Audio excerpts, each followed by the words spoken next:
What I didn't like. These are all pretty. Adulthood is straight up the worst hood I've ever lived in shirt.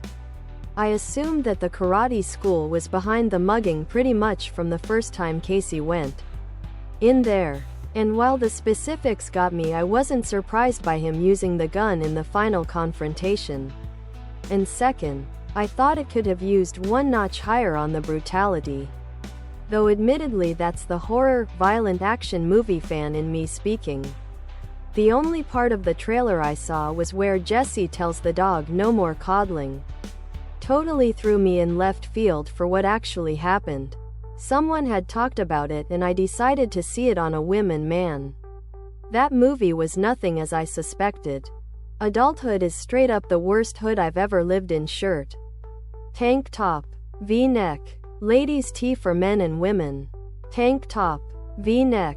Great ending though. There was a time when the martial arts in adulthood is straight up the worst hood I've ever lived in shirt sport for many young rough and tough guys, i.e. during the 1950s and the 1960s.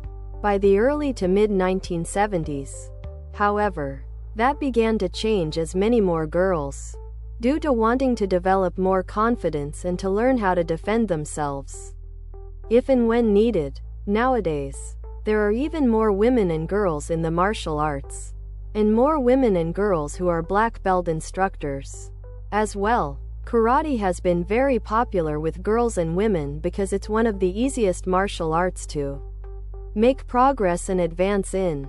I also meant that all of the martial arts became popular with women and girls beginning in the 1970s. Official adulthood is straight up the worst hood I've ever lived in. Sweatshirt, hoodie, sweatshirt. Back in the 1950s and the 1960s, the idea of adulthood is straight up the worst hood I've ever lived in shirt in the martial arts.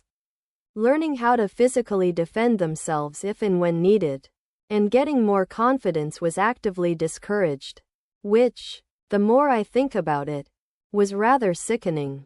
The 1960s weren't all good. Girls, especially those living in idyllic suburbs or exurbs, were not encouraged to become involved in martial arts.